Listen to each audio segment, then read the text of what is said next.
دے زندہ کر دیا اسلام کو، تیری قربانی دے زندہ کر دیا اسلام کو، تو نہ ہوتا تو صداقت رہ جاتی اے حسین، تو نہ ہوتا تو رہ جاتی صداقت اے حسین، کلمہ توحید ہے تیری شہادت اے حسین، تو نہ ہوتا تو رہ جاتی صداقت اے حسین۔ سبحان اللہ سبحان اللہ۔ اللہ کے رسول صلی اللہ علیہ وسلم کے سامنے ان کی چچی جان داخل ہوئی اور کہنے لگی کہ یا رسول اللہ، یا رسول اللہ، اب میں ایک خطرناک خواب دیکھا کہ یا رسول اللہ میں بے چین ہوں، میرے دل کو قرار نہیں، یا رسول اللہ اس خواب کی تعبیر بتا دیجیے۔ اللہ سامنے آئیے انشاءاللہ، آپ سامنے نگاہوں کے سامنے رہیں گے تو میں بھی کوشش کروں گا کہ روبرو رہوں کہ یا رسول اللہ میں نے یہ خواب دیکھی، یہ خواب دیکھی کہ کیا دیکھی، ذرا چچی جان آپ بتائیے۔ ام افضل، ان کی چچی ام افضل فرماتی ہے کہ یا رسول اللہ ہم نے یہ خطرناک خواب دیکھا کہ ایک آپ کے جسم کا ٹکڑا میرے گود میں ڈالا گیا، کہ یا رسول اللہ میں ڈری گئی اور بھاگی بھاگی آپ کے پاس آئی ہو۔ اللہ کے رسول مسکراتے ہیں، اللہ کے رسول مسکرا کر کہتے ہیں چچی جان آپ چنتا نہ کریں کیونکہ حسین پیدا ہونے والا ہے۔ سبحان اللہ۔ کہ چچی جان یہ خوشخبری ہے چچی جان، اس بصارت کی کوئی خطرناک خبر نہیں ہے چچی، کیونکہ میرے گود سے جو تمہارے گود میں ڈالی گئی ہو میرے جسم کا ہی ٹکڑا ہوگا چچی جان، وہ امام حسین پیدا ہوگا، اور کچھ عرصہ کچھ دنوں کے بعد امام حسین پیدا ہو گئے اور سرکار خوشی خوشی فاطمہ الزہرا کے دربار میں داخل ہوئے، اور اس کے بعد بچے کو سفید کپڑے میں سرکار کی گودی میں تھما دیا اور سرکار نے بوسا لیا،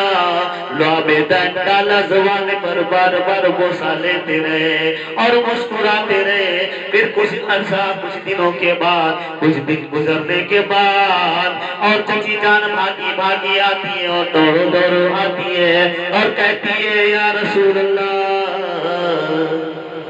ایک پہلے کیا تھا کہ یا رسول اللہ میں نے اتنا خطرناک خواب دیکھا کہ میں بہت پریشان نہیں، اتنی پریشان نہیں کہ میں اس خواب کی تعبیر سمجھ نہ سکی۔ اللہ کے رسول فرماتے ہیں کہ چچی جان گھبرانے کی بات نہیں ہے، کہتی ہے کیسے نہ گھبراؤں، تمہارے جسم کا ٹکڑا، گوشت کا ٹکڑا کاٹ کر میری گود میں کسی نے رکھ دیا اور میں گھبراؤں نہیں، کہ چچی جان گھبرانے کی ضرورت نہیں ہے کہ میرے جسم کا ٹکڑا امام حسین ہے، مقام علی ہے۔ سبحان اللہ سبحان اللہ۔ یہ چچی کو نصیحت اور وصیت کرتے ہیں تو ان کو تسکین ہوتی ہے، قلب کو تسکین ہوتی ہے۔ اب اس کے بعد پھر کچھ دن کے بعد بھاگی بھاگی آتی ہے اور کہتی ہے کہ یا رسول اللہ ہم نے ایسی خواب خطرناک پھر دیکھی۔ بولا کیا دیکھی ذرا بتاؤ، توجہ دیجیے گا، امام حسین جو محبت کرتے ہو، یہ 4 کروڑ کیا، جس طرح ملائکہ کی جماعت جس طرح بے گنتی کی ہوتی ہے، میں اسی گنتی کو سمجھ کر پڑھ رہا ہوں۔ اللہ کی رحمت نازل ہوتی ہے۔ آج عاشورے کی رات ہے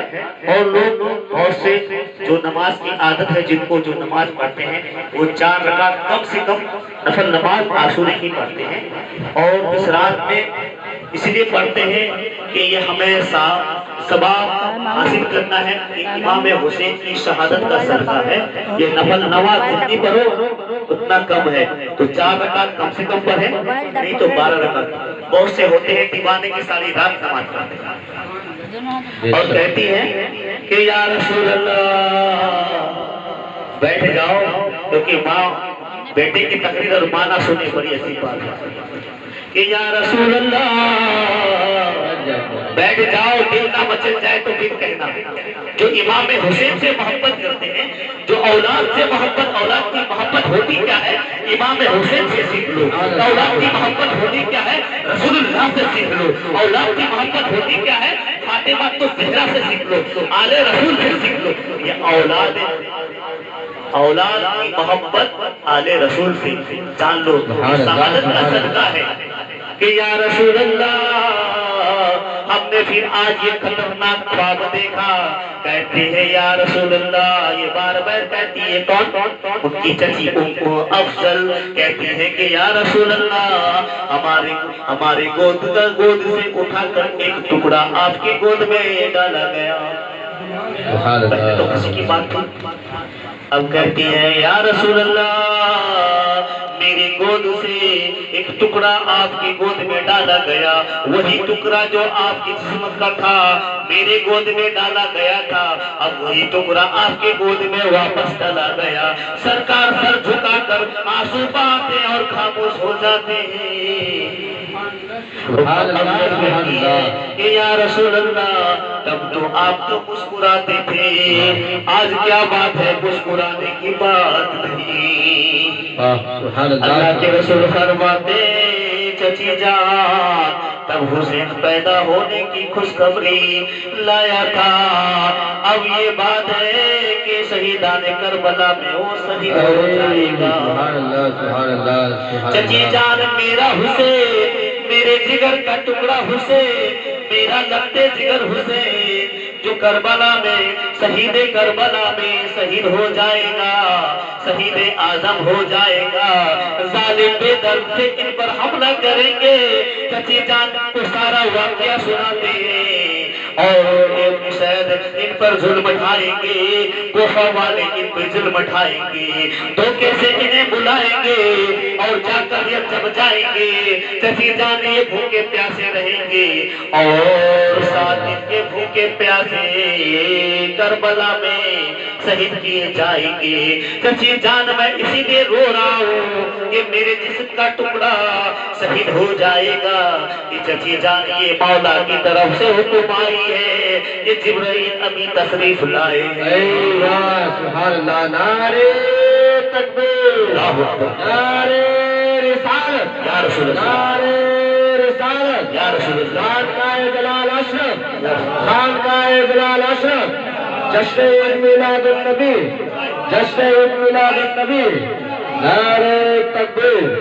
نعرہ رسالت, سبحان اللہ سبحان اللہ. کہ چچی جان کو اپنا سارا واقعہ بصارت فرماتے ہیں اللہ کے رسول کہ چچی جان شہید اعظم کہلائیں گے اور شہید کربلا میں شہید کیے جائیں گے. جیدی لشکر ظلم اٹھائیں گے. اب اسی طرح معاملہ آگے بڑھتا ہے. کوفہ کو روانہ ہوتے ہیں, جیسے کوفہ کی زمین پہ پہنچتے ہیں کوفہ نزدیک ہوتا ہے. عمر بن شید وہیں کھڑے رہتے, کہتے ہیں یہی کوفہ ہے, اور امام حسین کہتے ہیں یہ کوفہ ہے. یہ بات توجہ غور کیجیے گا, کیا یہ کوفہ ہے؟ بولا ہاں. امام حسین اوپر کی نگاہ تک کر کہتے ہیں کیا یہی کربلا ہے؟ سبحان اللہ. کیا یہی کربلا ہے جو ہم نے سامان لایا کربلا کے لیے, ہمارا لشکر کربلا میں شہید ہو جائے گا, یہ وہی کربلا ہے. امام حسین وہاں رک کر اپنا گھوڑا باندھ دیتے ہیں اور کہتا ہے عمر بن شید کی کہا کہ تھوڑی ہی دور کوفہ ہے, آپ پیدل چلیں. جب یہ کوفہ کا سفر شروع ہوتا ہے, کیونکہ یہ ایسی واقعات ہے کہ 4 سے 5 رات لگ جاتے ہیں. میں نے اس پر اسٹڈی کیا, کوئی بندہ پوری رات میں بیان نہیں کر سکتا, اور جب ڈوب جائے گا تو دل میں نہیں بیان کر پا رہا ہوں, لیکن تقریر میں اگر روک دیا تو بیان کر کروں گا. اور جو عاشق عشق رسول ہیں اور امام حسین کی تکلیف اور درد کو وہ سمجھتے ہیں، وہ بیان کرتے وقت ساری واقعات کو نہیں کر پاتے، اس لیے یہ اس کو کہتے ہیں جیونی بانگلہ بولے جیونی، ماں بولتا بولے جیونی، سب بولے لوگ লাঠি খেলা করে ঢোল তাসা বাজা করে